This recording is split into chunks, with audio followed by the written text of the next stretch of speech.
Greetings and welcome to today's presentation. The current Jamaican government keep talking about placing Jamaica at the forefront of the fourth and fifth industrial revolutions.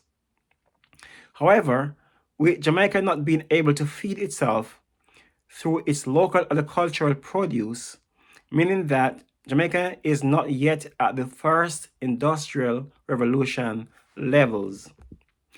Hence, the government needs to stop its futile fancy talks and ensure that its citizens has jobs, houses, and decent roads before they get hyped up about the fourth and fifth industrial revolutions, etc. Jamaicans need permanent full-time jobs, decent houses to live in, and roads with proper drainage systems. These are pre-industrial revolution infrastructures that developed countries all had before the first industrial revolution began in 1765. Jamaica's main focus should be on using its natural resources, such as all year round sunshine, beautiful beaches, and one of the most popular culture in the whole world. Using these natural resources to build a US $15 billion per year tourism industry.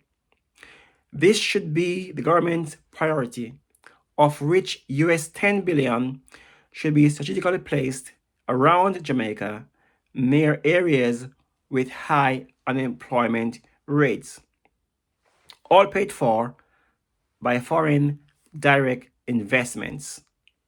Building 100,000 all-inclusive hotel rooms around Jamaica, costing the government very little. However, this will bring in an additional US $5 billion foreign exchange for the Jamaican government each year, while providing an extra 300,000 full-time jobs for low-skilled Jamaican workers. This way, people who are hustling day by day to survive can get permanent full-time jobs. The government would then be able to spend as much as US $2 billion each year on desperately needed infrastructures such as roads, highways, and airports, both for the visitors and for the locals to use alike. Also, some of that US $2 billion could be spent on health centers, schools, colleges, and a massively expanded heart program to train and upskill our youth, etc. All the above infrastructures have been developed in the West before the onset of the first industrial revolution that started in 1765. That's over 150 years ago. We call it Industrial 1.0, the first industrial revolution. Now, Industrial 1.0 was about mechanization. For example, using machinery to do agriculture instead of the slaves. Jamaica has not industrialized agriculture as yet. Industry 1.0 also saw the massive extraction of coal, the invention of the steam engine as a new type of energy, and manufacturing of railroads, which helped to speed up the economy.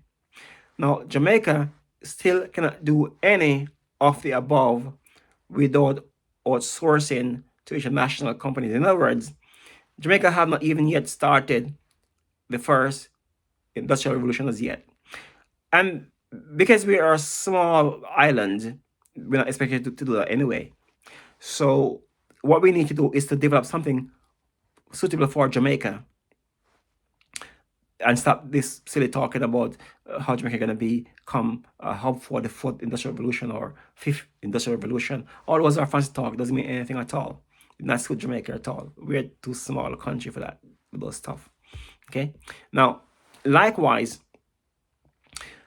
the second industrial revolution, 100 years later, are called Industry 2.0, that started in 1870 with massive technological advancements in industries that help the emergence of new sources of energy, electricity, gas, and oil, etc.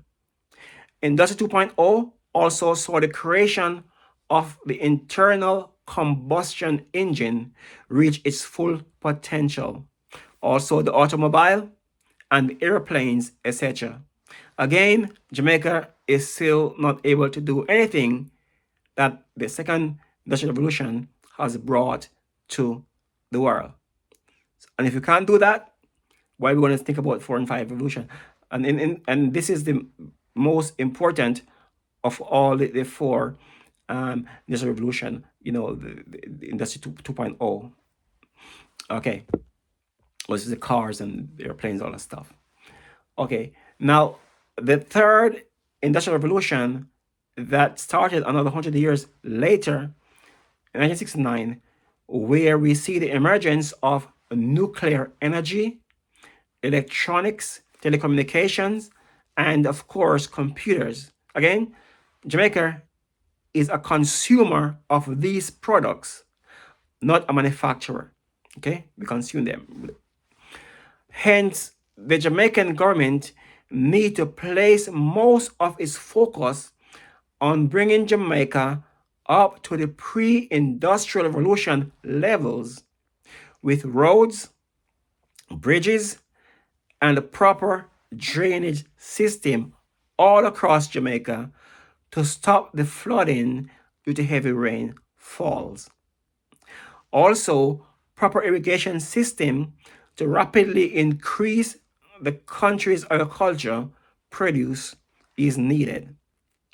A permanent employment and proper housing units for all Jamaicans are very vital for the country's development. All of the above can be accomplished through the rapidly increased tourism industry across Jamaica. We need to have houses for people to live in. We need to cater. Jamaica have too much of what the government call indigenous people. The people who are poor, the poor, the ones who are poorly educated, those are left behind. The country have too much of those people. So we need to cater for those people and put them into full-time jobs as well and give them housing to live in. Too much housing across Jamaica is of very poor condition. You see the floods, the rain washing away some houses, the board houses, very poorly built houses, rainfall, the water come through the roof, all that stuff. The country need hundreds of thousands of new housing stocks for low-income workers. Country need roads. The country, and all this can be done through the tourism industry. Now, of course, some Jamaicans will need to be trained so as to use modern technologies to enhance whatever the government is doing. However, unless the government deals with the basis first, everyone who is highly trained with taxpayers' money will leave and go abroad to work for more money than Jamaica can afford to pay them, simply because the government refused to bring the country's infrastructures up to pre-industrial levels. Hence, there are no base to build on. That's why Jamaica is losing hundreds of teachers and nurses each year. The base that the Jamaica is going to be built on is by using the people who today are idle, the idle hands, get them into some even a low paid job, minimum wage job, get them into working. Do you know how much money that could generate to get 200,000 people working in Jamaica? that could be a boost to the country. That will boost the GDP per capita massively. That is the base the government need to cater for the poor, the one left behind, the low educated, people who are 20-year-old, 30-year-old, 40-year-old. They need jobs. Some of them are 20s and their life is over. Can hardly read and write, leave school, can hardly read and write, and their life is over at 20 years old. And they have the next 40 years before they retire. They need jobs. They need to be catered for. If not, some gonna fall into gangs, guys into gangs and all kind of a crime. The girls gonna have kids for this guy, that guy. They have nowhere to live. They have to catch here, catch there. They need houses. They need work and they need houses. The government should use the tourism industry to bring massive permanent employment into Jamaica for these low-skilled people and give them houses. Build cheap houses for them, low-cost houses for them to live in. And that will boost the country. That will give the country the base. That is the base you need to grow on.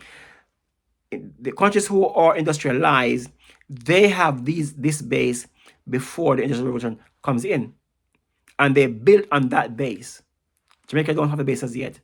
You need that base right now.